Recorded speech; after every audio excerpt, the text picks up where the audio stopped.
I mean, to be fair, a lot of things can be qualified business expenses. Oh, for but sure. Not that. Not college not for textbooks. y'all. Turns out. No. Anyways. Dear God, that's hilarious. Yeah.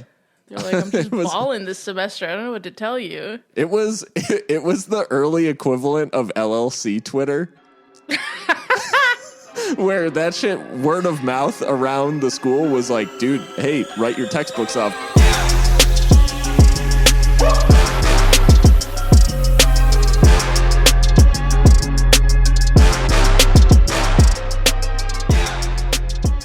Hello, everyone, and welcome to Seriously Loco, the Seriously Crazy fan podcast for El Paso Locomotive FC, a proud member of the Beautiful Game Network, and brought to you by Roughneck Scarves and Icarus FC.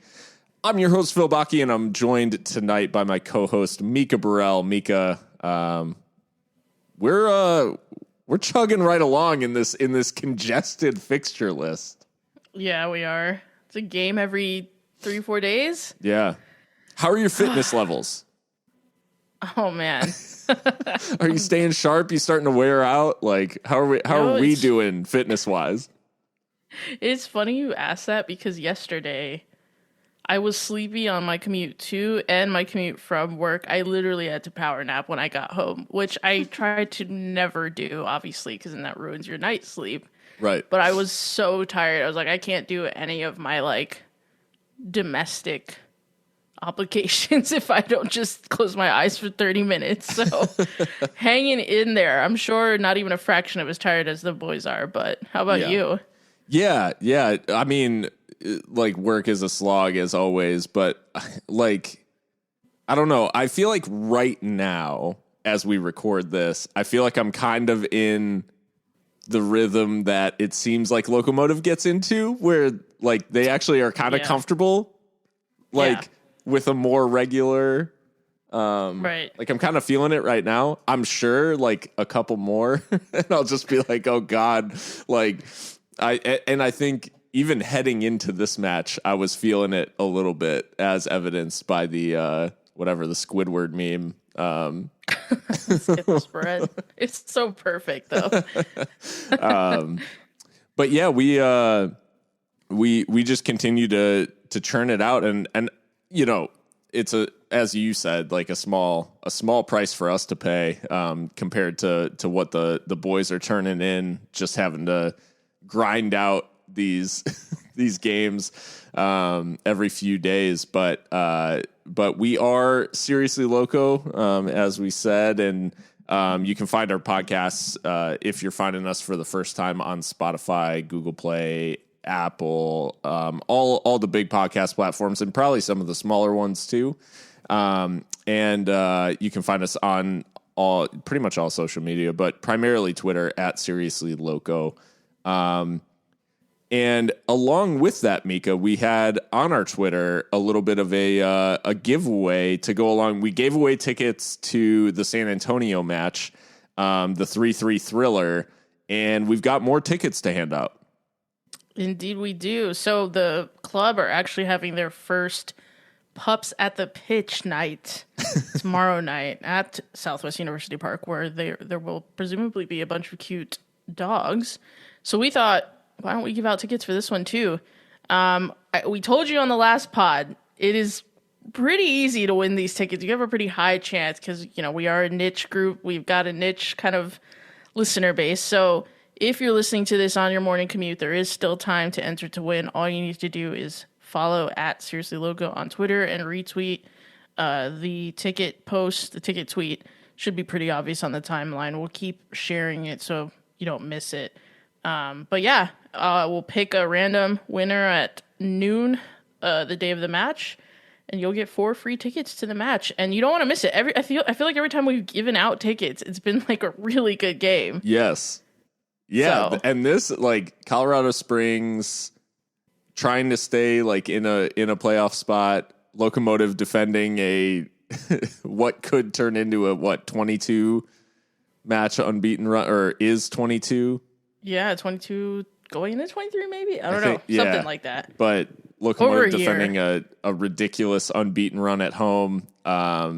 which they preserved in that 3-3 draw against San Antonio, which, just an unbelievable, crazy result. So, you definitely don't want to miss it. And, it's free tickets. So, yep. Yeah, get yourself entered. And pups at the pitch. I mean, Mikka, obviously, I know you have dogs. Would you, are you like, or would you bring your pups to the pitch, or is that a little beyond their capabilities? Yeah. So I have like a little poodle mix who I would not bring because he's not friendly with other dogs. He likes people, but he's like super aggro with other dogs. And then I've got my little Yorkie puppy who she's only 7 months old. So she's just like super hyper, very friendly, but like just hyper. She would probably honestly be one of the pitch invaders that I've been secretly praying for. So no, I would not take mine, but I love dogs and I can't wait to see who turns up at the pitch. Yeah, it should be a interesting night for sure. And the crowd, including some of man's best friend. Hopefully it's a friendly result. And we don't see too much craziness, but I did enjoy you rooting for the canine pitch invasion. Right. And then Christian promptly reminded me of episode 1, season 2 of Ted Lasso. Yeah. That completely slipped my mind. Yeah, that I don't want that to happen. If you know, you know. But right. Yeah, no, we'll avoid the fate of that greyhound. But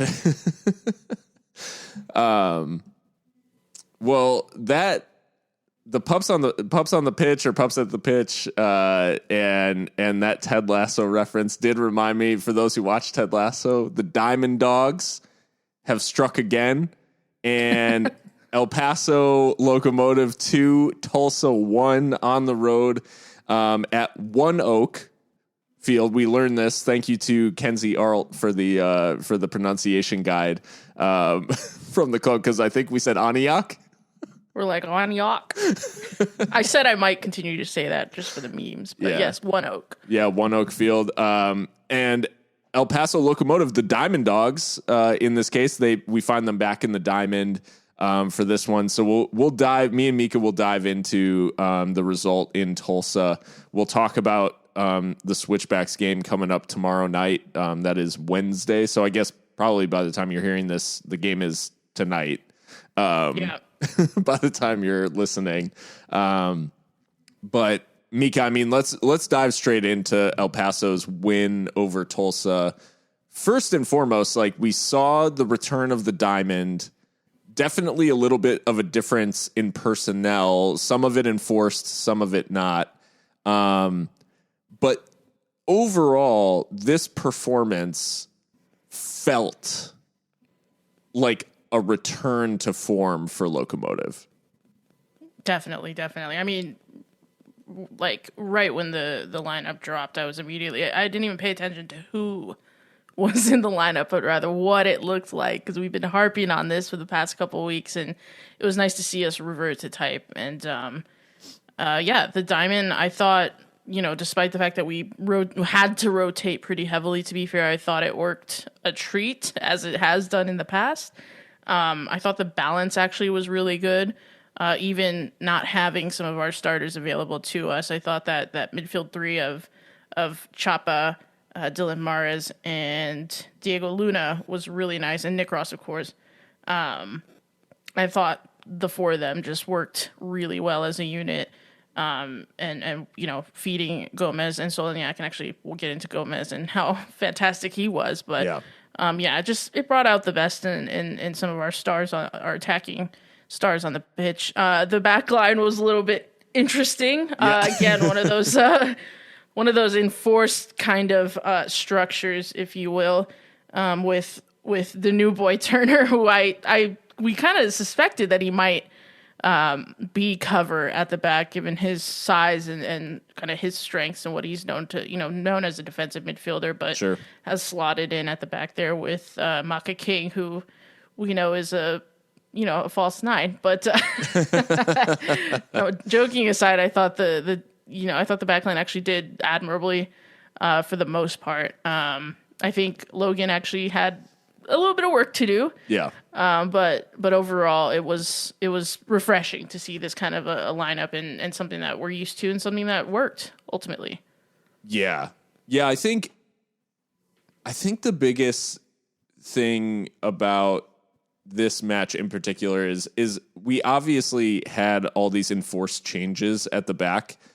And if we had continued in the system that we were playing, I feel like they would have faced a lot of pressure or had less protection from the midfield. And I think the thing that really stuck out to me is one, like none of like, I would say like nobody in the back line had an absolute like disaster of a performance. But aside from that, like there were some scares obviously in the first half, but I think like the thing, and especially in the second half, and we'll get onto this, like the control that Locomotive was able to exert on this game with a 1-goal lead and just the limitation of chances. They, end up only allowing 2 shots on target for the duration of the game. I think just the control and the comfort that was felt like in a lot of these like tough moments just felt so much closer to Locomotive than, obviously like they've had their struggles with conceding late goals and just kind of the games being a little bit more like end to end. And so much of this game, and particularly in the second half, was just Locomotive exerting themselves on the game, or asserting themselves on the game, I should say, and just like applying that level of control to where I think everybody just felt a little bit more comfortable. And we'll get on to some of the midfield performances, but this isn't insignificant in terms of this result because Locomotive has struggled to win on the road recently, and this is their first road win since July 28th. Yeah, I think that was San Antonio. Yeah, when we went away to Toyota Field. Yeah, I mean, 2 months and change of unfavorable. I mean, I say unfavorable. We didn't really lose a whole bunch, but we lost once. We lost once on the road. So yeah, just kind of like meh. Yeah. Just drawing more than, Picasso out there. But it's nice. I think probably it was on the players and the staff's mind that we've kind of just been okay on the road. And statistically, I mean, in every metric, really, we're a different team on the road than we are at home. Probably because we're just so incredible at home. But yeah, it's nice to get an away win. And I want to give a shout out to the opposition. FC Tulsa are a good side. Mm-hmm. Well coached, good players. We talked about that kind of trident they have of attackers that have all contributed nicely and play off each other really well. We know they're talented from the quarterfinal matchup last season. Yeah. In the playoffs. And yeah, to be able to control the game and, for the most part, control the game and get the result away at their place at One Oak is impressive. Yeah, I think it can't really be understated how FC Tulsa, despite, I think there's a inclination, especially the way the USL is kind of like divided at the moment, literally into divisions and conferences, etc. Everybody wants to be in the best division because it says like, oh, we're not playing X team or Y team, so it's tough for us to judge exactly where we're at. So we're saying like the Mountain is the hardest, and I would like put forward that the Mountain division is extremely difficult and probably the most competitive of the divisions in USL. But I think one of the things that I was actually trying to draw out in when I was on with Duke this weekend on Spaces, Loco Spaces, was the fact that little kind of like the way matchups play out, I think, is changed so much by the familiarity that's bred within the division. So FC Tulsa has like a lot of these results where, I mean, they're losing like close game, like they've lost a lot, but they've won a lot, and they've hardly drawn at all.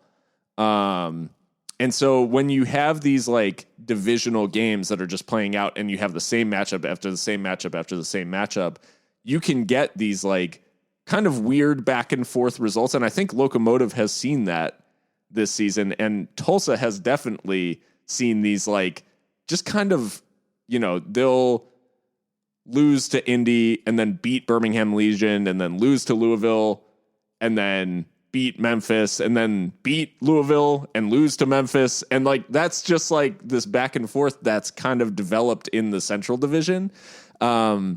Make no mistake, like FC Tulsa is a squad. Like, they are a good team. Now, Louisville, obviously having a good year in that division. Any of those teams capable, you know, Indy and Memphis, like capable on their day of doing something.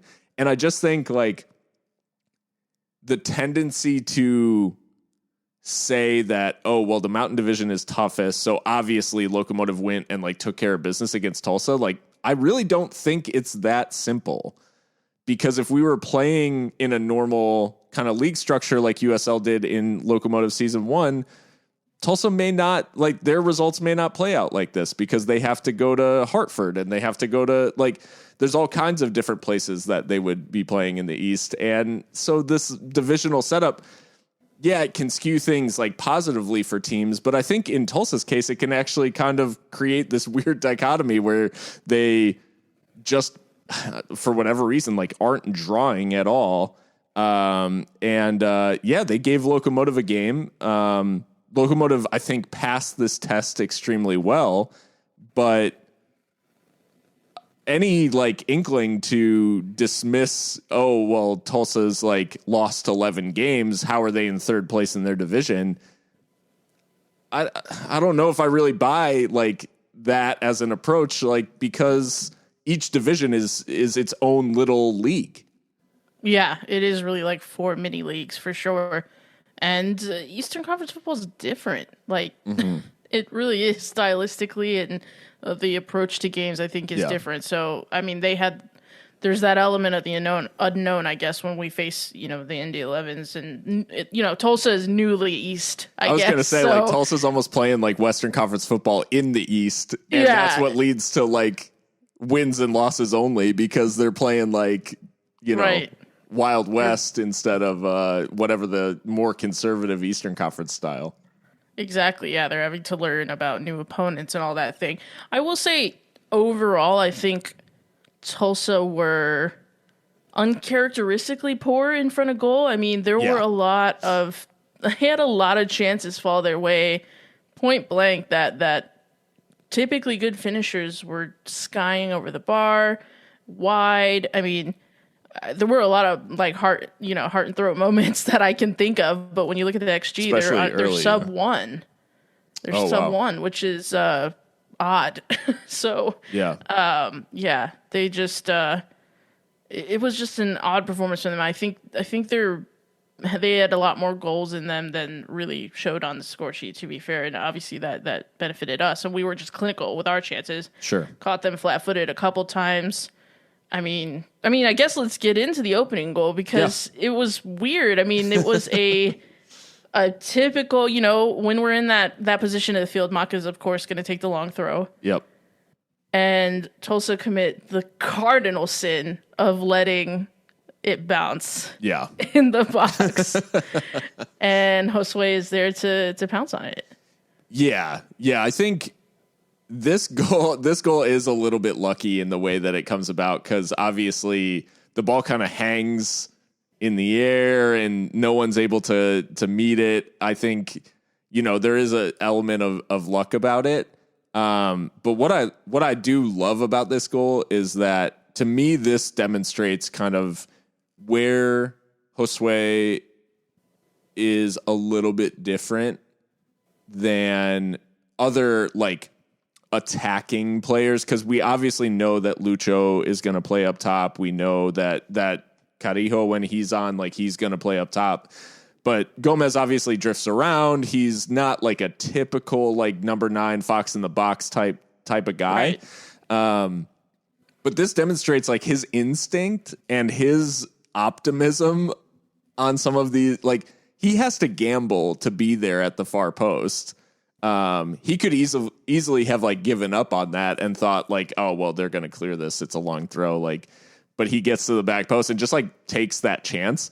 And I think, you know, for me, that it's not obviously the toughest goal that Gomez will ever score. And it might be one of the easiest, but it's because he is ready for that possibility of the ball, like, coming back to it. He doesn't gamble on a carom or a deflection or something like that. He just literally gets to the back post and says like, hey, maybe it'll get to me.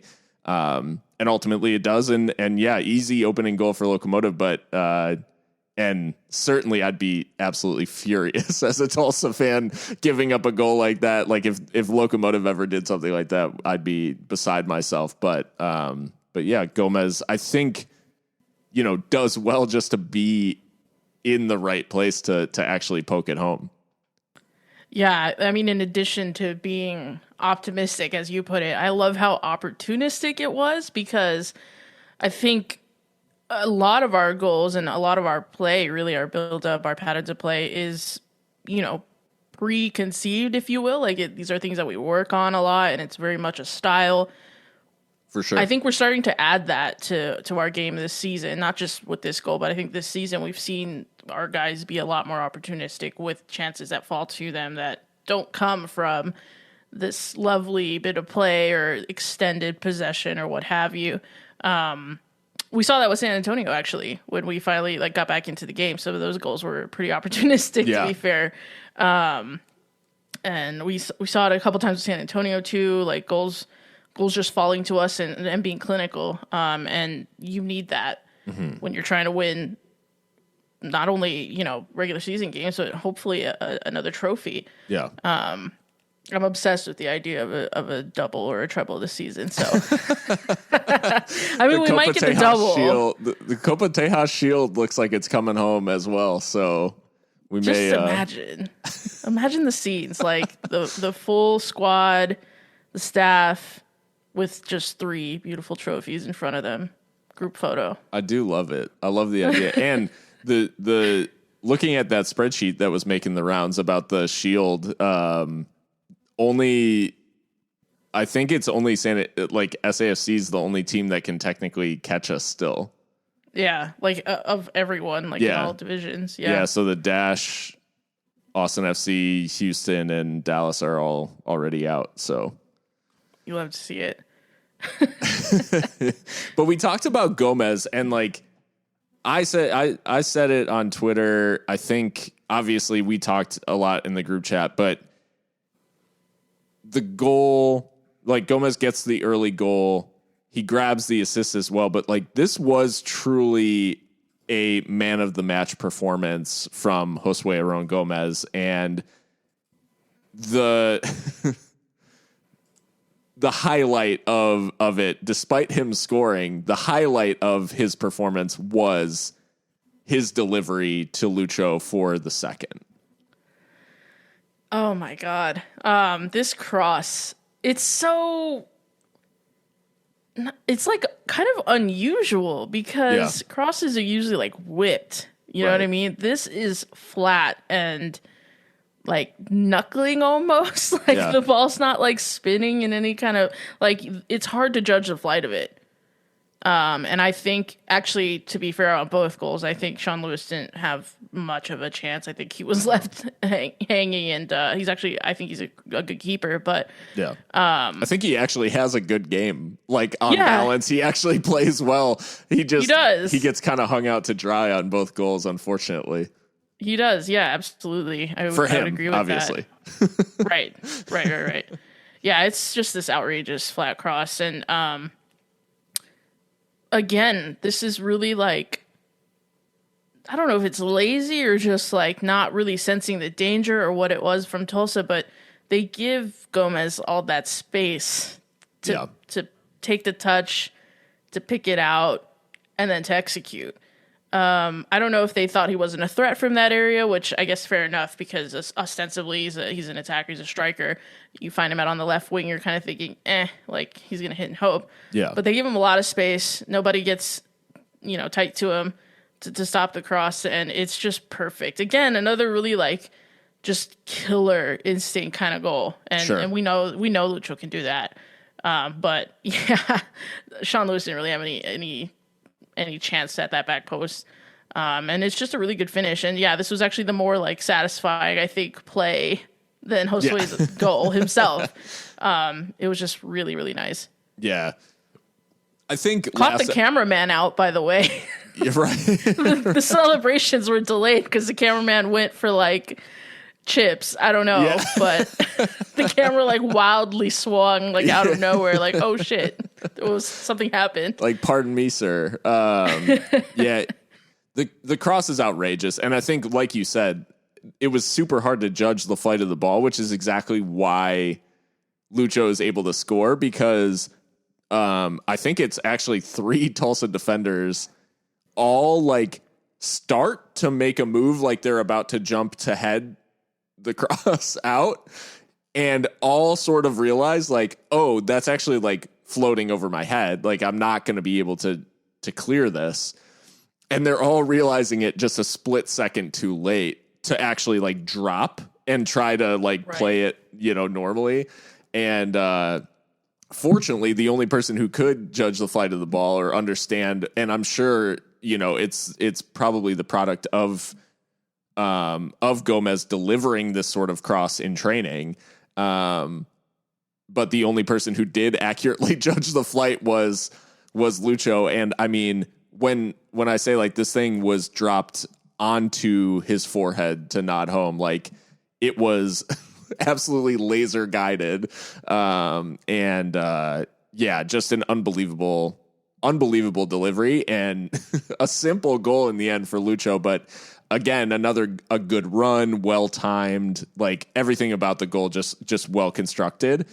And part of what I want to shout out about this goal as well, in addition, obviously the moment of quality from Gomez, but there's 2 moments of quality that build up to it, which actually kind of put him in the space that he's in, which is Chapa receives the ball in midfield and holds off a couple of Tulsa players, as does then Dylan Maris, who receives the ball from Chapa. And obviously, taken by themselves, they do well to keep possession, and eventually it works its way out to Gomez.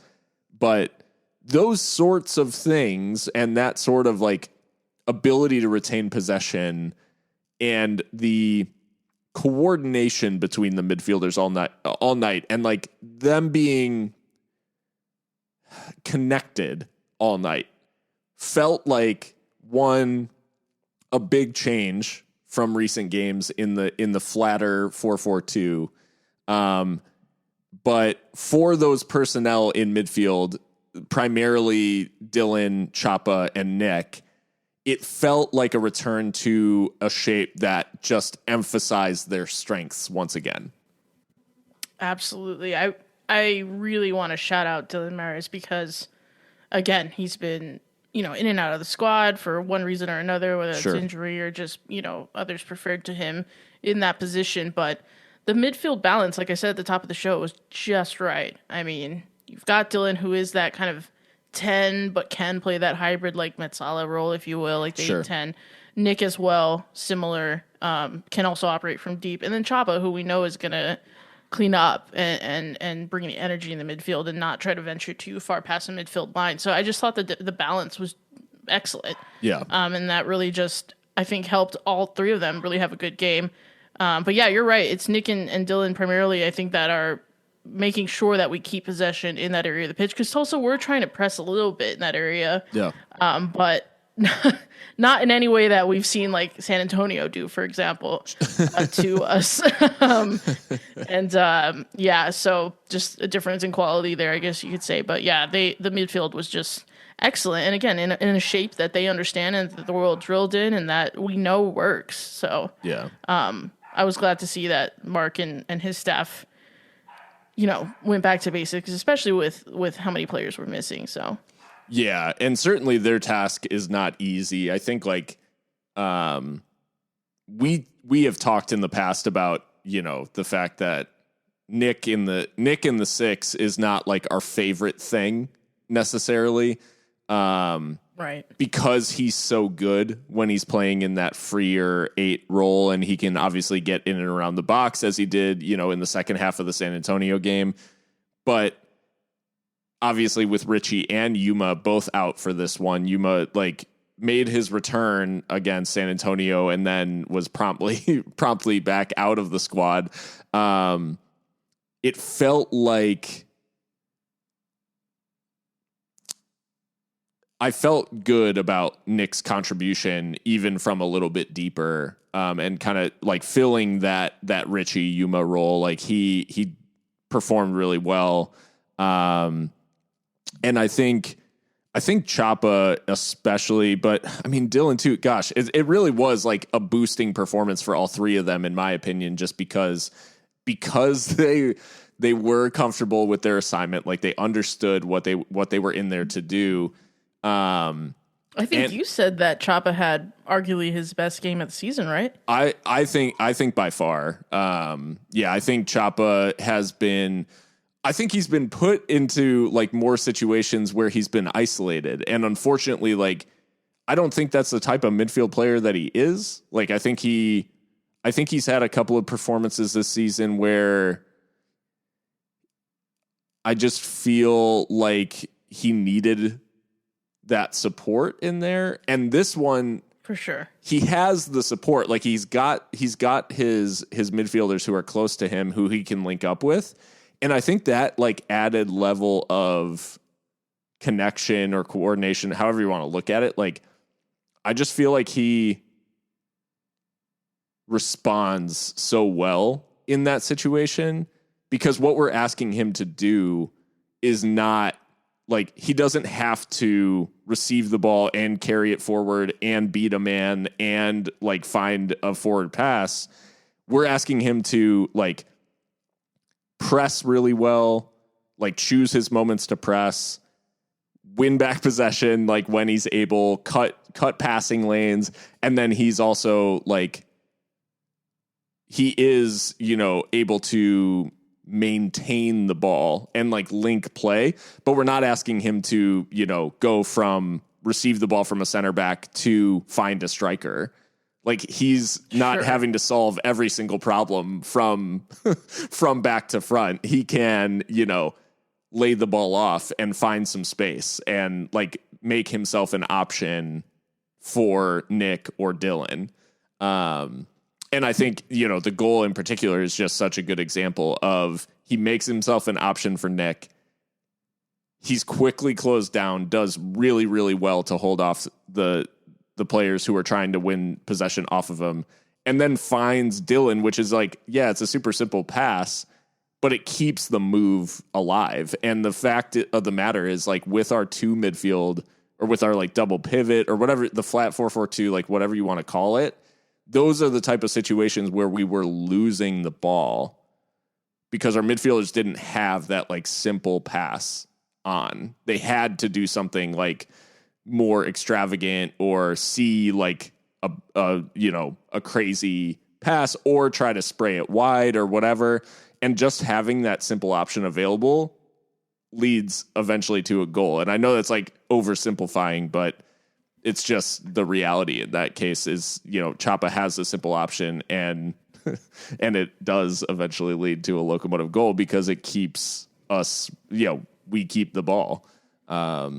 Absolutely. And 2 early goals too. Yeah. That was nice. Yeah, I don't think that's something we've really seen like at all this season in terms of like jumping out to an early 2-0 lead. We've seen the early 1-0 Early Yeah. 2-0, a little bit less frequent, it seems. It gave us longer to defend, and I think we saw a little bit of cheeks of the arbor, maybe. Yeah. Yeah, I mean, you said obviously we've been conceding late goals. We concede this goal late in the first half. Right. So ultimately less damaging than what we've seen recently. Did you think that this was a product of some of these recent struggles and mentally just kind of like being in the locker room already at halftime? You know, I don't mean to like call their mentality into question, but just the idea that it's stoppage time and we give up another goal. Do you think it was a small picture of like the recent issues of conceding late goals, or was this just kind of a freak goal that they concede? Well, I think Tulsa were creating chances, especially in that area. I think, again, we talked about how the back line was pretty much like all new to each other in that kind of configuration, and Tulsa did, they were able to have some joy and find some space. They have good players. I mean, they will make some of their chances count, and they did with that one. I think the timing is a little unfortunate, obviously, but then again, you look at some of the more advanced stats that are out there, and we do tend to concede towards the end of halves, like historically. So, I mean, just kind of more samey, I guess, more of the same. Yeah. But yeah, I call it kind of a microcosm of recent issues, but at the same time, I think we responded well. We're able to kind of go into the locker room and say, okay, regroup. I'm sure it changed the locker room talk a little bit. Rather than going in with the 2-0. But, we were able to kind of nip it in the bud from there and not let Tulsa get any, I guess, momentum from it. I think, too, it kind of stings the opposing team because they can't immediately build on that because halftime is coming up. So, in a way, I guess that's also lucky for us. The second half overall, as we talked about, was more of an exercise in control than Locomotive maybe, extending any sort of lead or I don't think we create a ton in the second half to be honest. But neither did Tulsa, although right after halftime they do have an opportunity from pretty close in to equalize. And Logan, who obviously left out of the game against San Antonio, back in the lineup and demonstrating once again, like, why he's so valuable. Yeah. It's a free kick. I don't know what led to it. I forget. But, we always seem to look a little bit suspect on opposition set pieces recently. But, yeah, it's a huge save from DaCosta, I think it was. Pretty much a point-blank header, and Logan has to react quickly because there's not much space from the time that, DaCosta heads it down into his area. Great save, just gets a paw to it, is strong, looks just as sharp as if he had played against San Antonio. Yeah. And, shows why he's clearly the number one. And yeah, he had more work to do than usual. Not necessarily in like a lot of shot stopping. Again, only 2 shots on target, like you pointed out, but a lot of things heading his way that were going off target. So, a better team probably makes him work a little bit more. But he was, I think, more active than maybe the stats bear out. But yeah, fantastic from Logan, and it didn't look like he was like injured or anything. I think maybe it was just pure rotation to get Ben some minutes against San Antonio. The wisdom of that we've questioned, but that's neither here nor there now. So yeah, it's just great to have him in that kind of form heading into, the business end. Yeah. Logan feeling himself, obviously. And we, especially, with any potential penalty shootouts on the horizon in the playoffs, but, there's a little bit of a Logan, there's some Logan merch floating around the internet actually now, courtesy of our good friends, Football Stadium Prints. they've got the Legends series that they've been running, and I made, obviously with consultation from Seriously Loco at large. So shout out to Christian and Austin as well. Yeah, we've got there's some shirts for sale. By Football Stadium Prints with the only Locomotive's number 1 Logan Ketterer on the front. Yeah, if you don't know who Football Stadium Prints are, like, Steve does great work. He makes, as it sounds, prints of different grounds all around the world. I have 2 of his pieces in both of my offices of Southwest University Park. I have 2 shirts. I've got my Logan shirt on the way. It was an Instacop for me. I have also purchased one. So we are not being paid to say this. It's just, we like to support good work. And it's nice because, it's USL Championship. This lad from Scotland is making merch for USL Championship. I mean, it's really cool. And I know a lot of like Eighth Notchers too have already ordered. So yeah, if you want to check out the Logan shirt, I mean, I'm comfortable saying he's a future Locomotive legend. Yeah. And yeah, the shirt looks incredible, and I know it's good quality. I already have some shirts from him, as I said. So I'm looking forward to that. Hopefully it's here by playoff time, because like all, especially post COVID, like all like, not all, but most like pretense of professionalism has kind of gone out the window in the dugout there. Like we're clear homers. So I will probably wear my Ketterer shirt at some point while covering a game. To be fair, like the professionalism wasn't really there to begin with.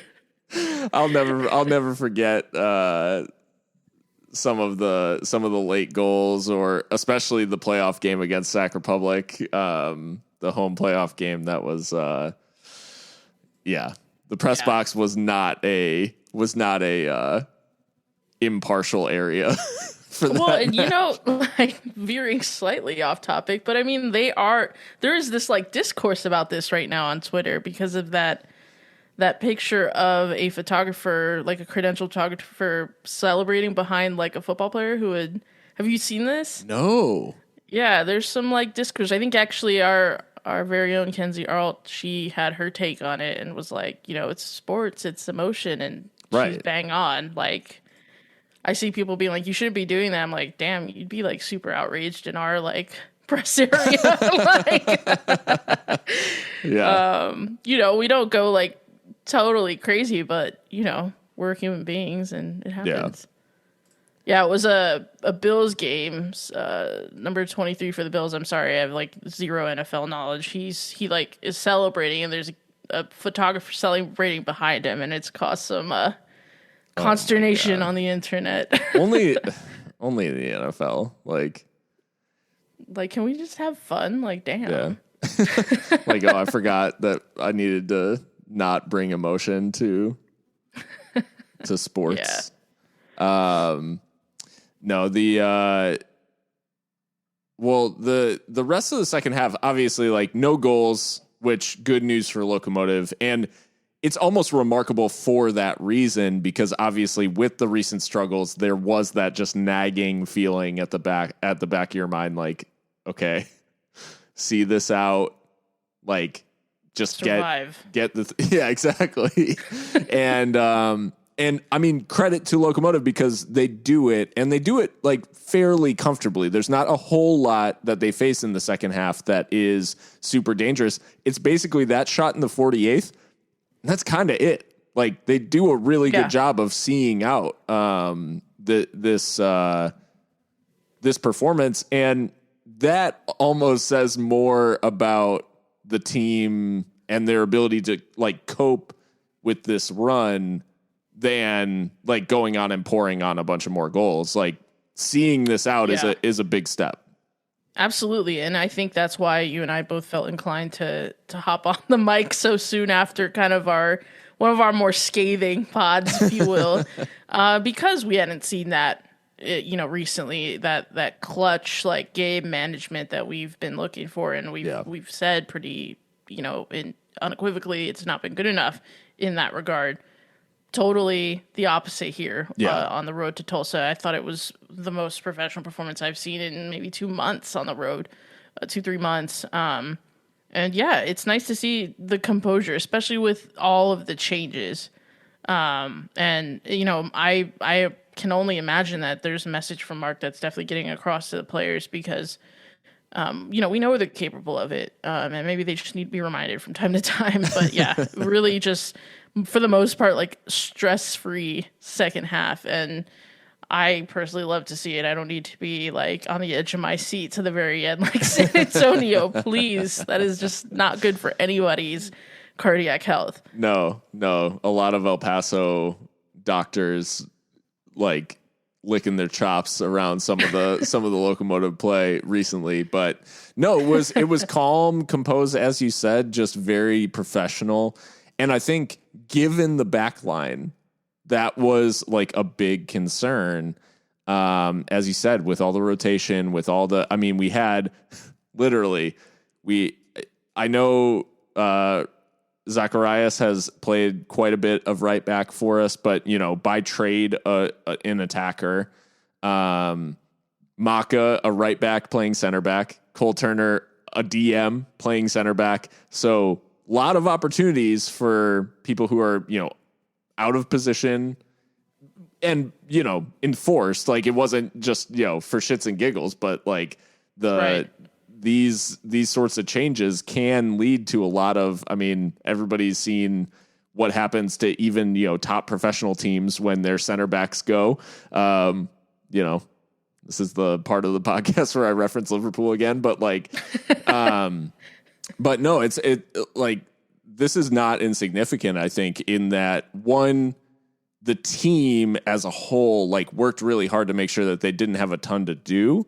But in the moments that they were, you know, under pressure or, you know, needed to make a tackle, make an intervention, like for the most part, they did it. And that is like a credit to these guys for adapting to, you know, the rotation, but also, the rest of the team just kind of understanding like what they needed to do in that second half. And, I think they were probably a little unfortunate not to grab a goal at some point because we had a couple of chances and, you know, it was a little, you know, little sniffs here and there. But overall, as we said, like big rotation, the injuries have kind of mounted, depth concerns. And it actually was, highlighted by the fact that 3 Locomotive Youth Academy players, like, made the bench for this one.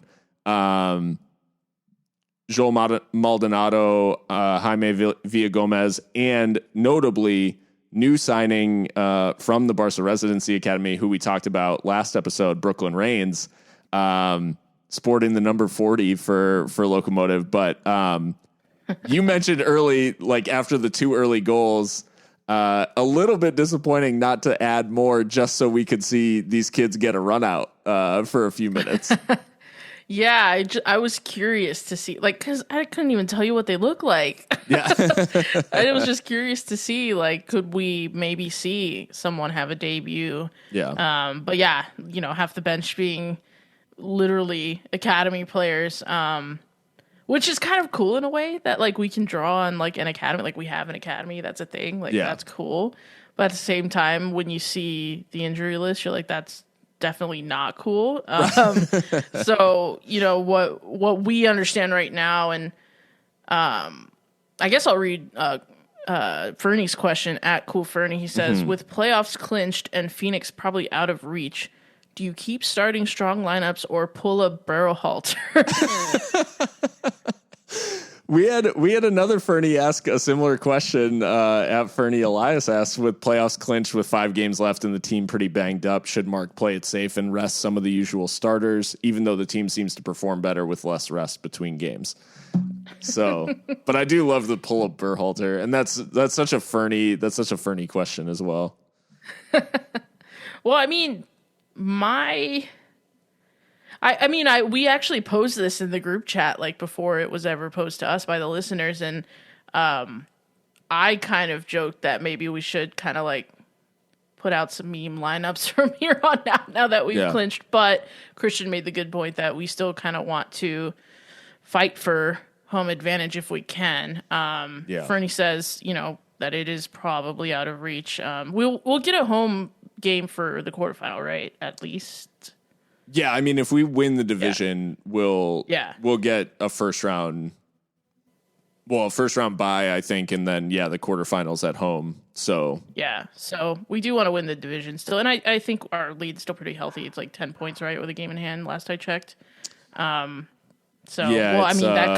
could shrink with this upcoming game against Colorado, but it's because San Antonio's on 47 now with us on 55.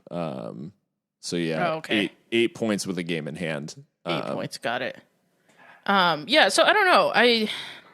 I do think we have to be sensitive about the minutes that guys are getting, because right now, as I was going to say earlier, the injured list is looking like Richie Ryan, Andrew Fox, Sebastian Contreras, Mishak Jerome, and Bratton Rebellon. I'm sorry. So Sebastian Contreras? Ooh, did I say Contreras? Velasquez. Ooh. Don't cancel me. I'm Freudian sorry. slip. Velasquez. Yeah. I even put Contreras on the outline. Yikes. Velasquez. I didn't even catch that.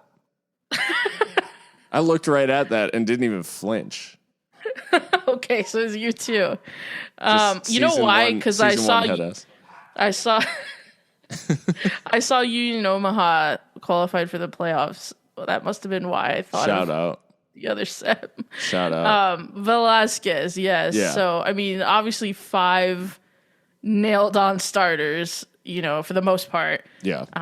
All with various different kind of issues. I do think we need to be smart with the minutes, and maybe we do see those academy kids at some point, because I don't think you take them on the trip for no reason. Right. So maybe they are trying to kind of acclimate them to the first team environment, and with a view to giving them some debuts and some minutes. So if we can solidify the division a little more, then why the hell not?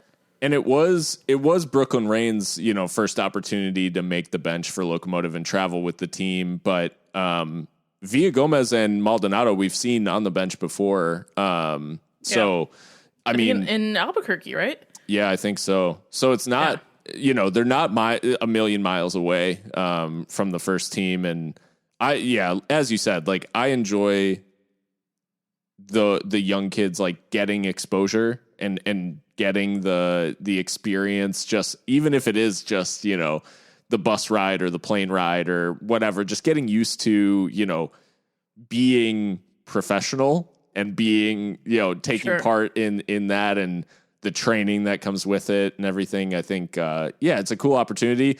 And I would say Phoenix is 7 points clear. We have a game in hand still, but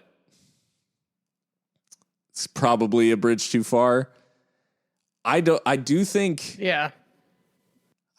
over the next couple, though, you probably just see if Phoenix slips up. That's you probably just the next couple, you're will Phoenix crack it all? And obviously I think their schedule's a little bit kind to end the season comparatively. But they've got Orange County tomorrow. I mean, it's not inconceivable that Orange County takes points off of them. I mean, they've got Vegas, Sac Republic, and Tacoma to finish the season. So that's not the most daunting, but I don't know. I think you probably take at least one more shot at maybe they drop points, and then then we're sitting 4 points behind with a game in hand potentially, and now all of a sudden home field is back in the picture. Yeah, a lot of things will probably have to go our way for that, but Well, that about does it, I think, for the Tulsa match, and we'll just take a quick break, and we'll be back to talk Switchbacks briefly. Welcome back to Seriously Loco. Colorado Switchbacks come to town. Mikka, it's a Wednesday night game again. As we said, dogs everywhere. But what are you thinking? Like, Switchbacks are on the back of a 0-0 draw against Real Monarchs, but this was a really weird Monarchs lineup in that it was kind of strong like a lot of like RSL players were involved. It felt like comparatively, especially to the last time that Locomotive played it, it felt like it was like straight up children. This Monarch side that played Switchbacks, Bobby Wood started for Real Monarchs? Question mark. Yeah, I forgot that, first of all, that he had moved to MLS. I think he was rehabbing an injury, and that's why he was in the Monarchs starting 11. But yeah, Bobby Wood of U.S. men's national team and Hamburg extraction. Yeah. Really random. But hey, they are still an MLS 2 side for the time being, or whatever, academy, whatever you want to call it. Yeah.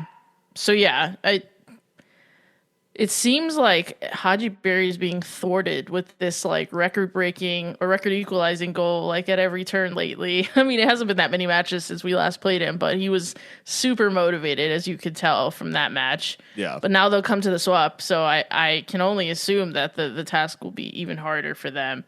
But yeah, familiarity is starting to really breed contempt, at least in my mind. I'm like tired of seeing the same teams. Yeah, seriously.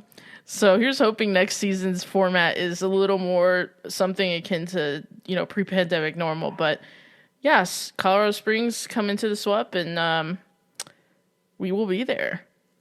Will something give this time around with, obviously, Haji Berry's chasing the record, but Locomotive and Switchbacks have drawn each of the 3 times that they've played up until now this season, this being the 4th and final time that they'll match up. Do you see Locomotive breaking that in a good way with the home advantage, or are we in for another stalemate? I am gonna pick us to finally win. I mean, historically we've won 4, drawn 5, never lost, so that's good. Yeah. I'll pick us to win. I think that we were very exciting, perhaps not in all the best ways against San Antonio, so I'll expect that trend to continue on another Wednesday night. I'll probably go to I'll pick 2-1 again. I think I went with that last week, but yeah, we seem to at least give our opponents a lifeline recently. But I think we'll finally win. Hopefully, maybe Barry gets his goal, but I think we'll win. That's kind of a best case scenario for everybody, right? Like if right. Haji Berry scores in a loss, like, hey, you get the record, congrats, and also thank you for the 3 points. Precisely. Who do you think, like, any thoughts on Locomotive scores, or are you going to stick with Haji Berry as your goal scorer? No. So for Locomotive, I think, given how well the midfield played in Tulsa, I want to give the prediction to a midfielder. I think maybe Nick Ross might score. He's been in, if he starts, if he plays. He's been in decent goal scoring form. I mean, yeah, for sure. This season, he does love a shot from outside the box, and apparently loves. Yeah, I mean, what was that? Orange County, he scored that banger, right, early in the game, but scored against San Antonio, right? Scored against San Antonio. Yeah. So overall, I mean, yeah, no, I mean, not a bad prediction at all. I think. I was looking at Switchbacks' recent results, obviously, and they're a solid team but for whatever reason, like, their decent results are seemingly like sandwiched between draws with Locomotive. So, they beat RGV and then beat Austin Bold pretty handily, and then draw us, and then draw Rail Monarchs. So I'm hoping that we can neutralize them. I am obviously very interested to see what the injury situation looks like by tomorrow night. Will we see the likes of Yuma return to the squad? And maybe Bryam is one too that, his injury was kind of unclear, seemed like a head injury. Is that something that maybe by now he's feeling better?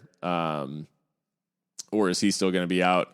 I still think, I don't know that we have a really good grasp on Seb Velasquez's injury in terms of severity, because he was in the stands for the San Antonio match, which obviously indicates that it might be something longer term.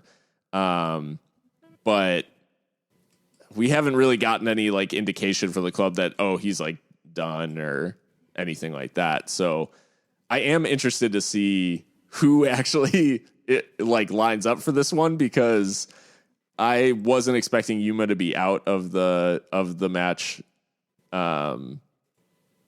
against Tulsa. So I'm thinking maybe that's almost an indication that he is going to play against Colorado Springs. But some of these injury situations obviously are, and rightfully so, they're held close to the chest because Locomotive don't want to give any indication to opposition who's going to be available and who isn't. But from our perspective and the fans' perspective, obviously it can be a little bit tough to predict who you'll actually see on the lineup card on match day. So yeah, for me, I think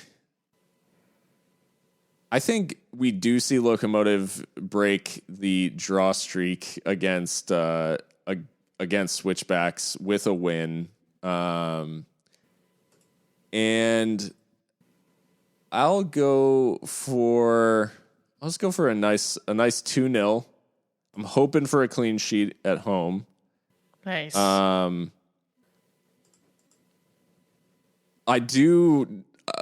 I want I want Haji Berry to wait one more game, because the reality of the situation is there are a lot of people who were talking about you can't stop Haji Berry, you can only hope to contain him type thing. And the reality is Locomotive have effectively neutralized him in each of our meetings. They haven't necessarily stopped Switchbacks, at large, but Haji Berry has not scored against us this season, if I'm remembering correctly. And he's scored against basically everybody else. So, I just think, if that continues, especially minus Ingalina, who's since moved on to LAFC. I think. Oh man, yeah, that's right. I think Locomotive bounce back with a much improved performance from obviously the last game in Colorado Springs, 2-0. And I'll say, I've been doing okay with the Gomez predictions recently. He's been backing me up. So, but I do want to switch it up. I don't want to spam, no exploits. So, I'll say, want to play the hot hand. Yeah, I'll say Diego seems to love playing in the swap, and I think it might be off the bench because he has played a lot recently. But I'd say maybe Diego comes off the bench and grabs the dagger, the second to ice the game. I like it. So, yeah, that's where I'm sitting for this one. I think looking at Colorado Springs lineup from the game against Monarchs the last time out, I think the only real concern is Yaya Toure is likely to suit up for them, and I just, I have issues with that name, no pressure. No, I think we're likely to see Deshane Beckford back in there because he kind of diced us up the last time. So, although Yaya Toure had a decent game once he came on, but yeah, I think as long as we see a return or another version of the diamond from Locomotive, I think we can anticipate a good performance and a good win in front of the Locomotive faithful and Locomotive faithful's dogs. Fernie had a funny tweet. He's like, I can't wait for something along the lines of, I can't wait for us to score and all the dogs to start biting everyone because they're like panicky. Because of like the train horn and everything. Be the first and last pups at the pitch. Chaos. Oh man, I really hope not. I hope it's a good event for for everybody. Honestly. But yeah, that. I think someone said something about like the lower valley dogs. Like that would be all the ones biting everyone. Yeah. Make of that what you will. Yeah. Right. So yeah, I think that about does it for this edition of Seriously Loco. As I said at the top of the pod, you can find us on all the major podcast platforms. Just search Seriously Loco, and you can find us on Twitter at Seriously Loco. Be sure to enter for tickets to what is likely tonight's game. But yeah, so definitely get your entries in, and don't miss out on a chance to get four good seats for tonight's action. So, yeah, we will.